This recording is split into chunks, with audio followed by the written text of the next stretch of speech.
8h19 sur Europe. Un très bon début de journée. Place à l'édito éco, Dimitri Pavlenko. Bonjour Olivier Babot. Bonjour Dimitri, bonjour Anissa. Bonjour Olivier. À tous. Alors l'INSEE a publié en fin de semaine dernière les chiffres du déficit public 2025. Attention, 5,1% du PIB. Ah bah oui, c'est 0,3 point de moins que prévu, on est content. Le gouvernement se félicite, vous n'êtes pas convaincu. Alors Dimitri, non, pas vraiment. Alors disons, convaincu de quoi ? Que le déficit est un peu moins mauvais que prévu. Oui, convaincu que c'est le fruit d'une vraie amélioration budgétaire. Non, c'est un trompe-l'œil. C'est la hausse des impôts qui a sauvé les apparences. C'est pas la maîtrise des dépenses. Pourtant, le gouvernement insiste sur l'effort en matière de dépenses. C'est là que le bas blesse, parce que si on regarde les choses, les dépenses publiques ont augmenté de plus de 40 milliards d'euros en 2025. Elles représentent désormais plus de 57% de la richesse nationale. C'est davantage qu'en 2024. Si les recettes étaient restées stables, le déficit se serait creusé. Ce qui a changé la donne, ce sont 58 milliards de recettes supplémentaires, dont 39 milliards d'impôts, 14 milliards de cotisations sociales.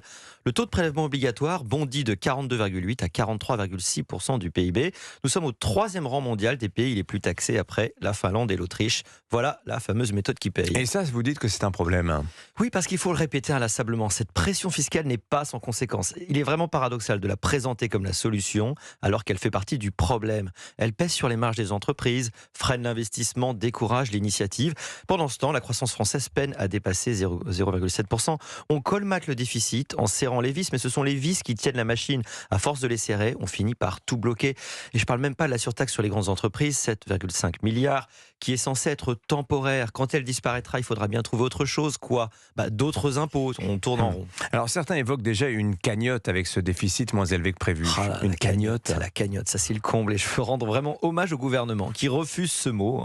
Parce que cagnotte, ça évoque les années Jospin, feu Lionel Jospin, l'an 2000. Quand on croyait avoir découvert un trésor caché qu'on s'est empressé de distribuer, mais un trou moins grand, c'est pas une cagnotte, c'est encore un trou. Oui, c'est une question de mots finalement.